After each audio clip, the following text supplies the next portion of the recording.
Founder chairman, ఇటీవలనే doctorate జర్నలిజంలో doctorate పొందినటువంటి మన కుటుంబ సభ్యులు, ఆత్మీయ మిత్రులు సంకేపల్లి భరత్ కుమార్ శర్మ గారిని మాట్లాడవలసిందిగా కోరుతా ఉన్నాను. రత్నాకర దౌతపదాం హిమాలయ కిరీటిని బ్రహ్మరాజర్షి రత్నాఢ్యాం వందే భారత మాతరం.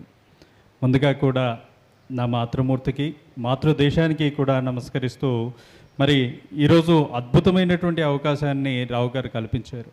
ఎందుకంటే ఆయన ఒక మాట చెప్తున్నారు, మీరు దాదాపు చాలా సంవత్సరాలుగా కూడా గ్రూప్లో యాక్టివ్ మెంబర్, కానీ ఎప్పుడు కూడా గ్రూప్లో ఒక మాట కూడా మాట్లాడరు అనేటువంటిది గతంలో మేము మాట్లాడుకున్నప్పుడు ఉంది. అంటే నాకు ఉన్నటువంటి అనేకమైనటువంటి కారణాల వల్ల, వృత్తిరీత్యా జర్నలిస్ట్నే కానీ ప్రవృత్తిరీత్యా నేను ఒక వేద పండిట్ని. ముఖ్యంగా కూడా దక్షిణ కాశీ వేములవాడ రాజరాజేశ్వర క్షేత్రంలో అనువంశిక అర్చకుడిగా ఉన్నటువంటి వాడిని నేను ముఖ్యంగా కూడా.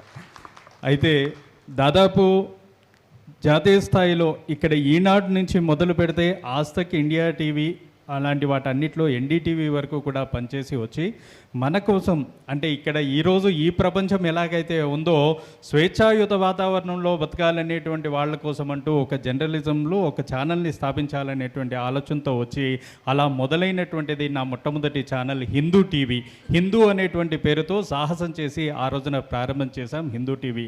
అది అలా నడిపిస్తూనే ఈ రోజున రెండో స్టెప్ వేస్తూ స్టూడియో 18 న్యూస్ అనేటువంటి దాన్ని మనం ప్రారంభించుకొని 3 సంవత్సరాల్లో ఈరోజు 6 రాష్ట్రాల్లో 5 భాషల్లో విస్తరింపచేసుకొని ఈరోజు మీ అందరి కుటుంబంలో అది కూడా ఒకటై మీ అందరి మధ్యలో ఆడుతోంది. దాన్ని అందరినీ కూడా ఆదరిస్తున్నటువంటి మీ అందరికీ కూడా ప్రత్యేకమైనటువంటి ధన్యవాదాలు తెలుపుతూ, మరి మన గ్రూప్ గురించి చెప్పాలి అంటే కేవలం అందులో నేను ఒక ప్రేక్షకుడిని మాత్రమే.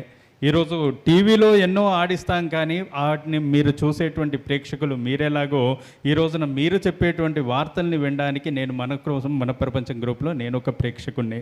అలాంటి ప్రేక్షక పాత్ర వహిస్తూ మరి రావు గారు అత్యంత అద్భుతమైనటువంటి ఎంకరేజ్మెంట్ ఇస్తున్నారు. అదేవిధంగా అందరూ కూడా, అంటే చాలామంది ఫేసెస్ తెలిసినప్పటికీ కూడా పేర్లు తెలియనటువంటి పరిస్థితి. అలాంటి ఈ పరిస్థితుల్లో ఈ రోజున డాక్టరేట్ అందుకున్న తర్వాత మొట్టమొదటిసారిగా ఈ కార్యక్రమానికి రావాలి అని చెప్పి ఆహ్వానించి మరి ఈరోజు రాత్రికి బయలుదేరడం ఉంది ఢిల్లీకి, యూనివర్సిటీకి డాక్టరేట్ తీసుకోవడానికి కోసం అని చెప్పేసి. దానికి వెళ్తూనే దానికంటే ముందే మన కోసం మన ప్రపంచం నీ కోసం ఉంది అని చెప్పేసి నాకు ఆహ్వానాన్ని పలికారు. మరి ఇంతటి ఈ సందర్భంలో కూడా తల్లి లాంటిది ఈరోజు భారతాంబ అని ఏదైతే చెప్పారో, ఎందుకంటే ఇప్పుడే చేతిలోకి పుస్తకం వచ్చింది. ఈ పుస్తకం యొక్క ముందు మాట లోపల ఒక మాటను కూడా సత్యవాణి గారు పేర్కొన్నారు. ముఖ్యంగా ఏంటి అంటే సూక్తి లేని మాట, శృతి లేని పాట అనేటువంటి మాటను కూడా తీసుకొని ముందు మాటను రాయడం జరిగింది. మరి అలాంటి ఈ సందర్భంలో ఈరోజు సూక్తి మాత్రమే కాదు, ఇంకొక మాటను చెప్తున్నారు. అప్పటి నుంచి సారథి ఇక్కడ ఉన్నారు, చక్రాలు అక్కడ ఉన్నాయి అంటారు. ఈ రోజున అలాంటి పరమ పవిత్రమైనటువంటి రోజు కూడా. ఎందుకంటే బలభద్రుడు సుభద్రతో కూడా కూర్చున్నటువంటి జగన్నాథుడు జగన్నాథ రథచక్రాల్ని సాగిస్తూ వారి యొక్క స్నేహానికి చిహ్నమైనటువంటి రోజు, మనందరి స్నేహాల్ని కూడా కలిపినటువంటి రోజుగా కూడా దీన్ని అభివర్ణిస్తూ ఇంతటి గొప్ప అవకాశాన్ని ఇచ్చినటువంటి మీ అందరికీ కూడా శిరస్సు ఉంచి నమస్కరిస్తూ థ్యాంక్ యూ వెరీ మచ్. ఇప్పుడు ఎవరి మాట కోసం ఏదైతే మీరంతా ఎదురు చూస్తున్నారో ఈనాటి మన ముఖ్య అతిథి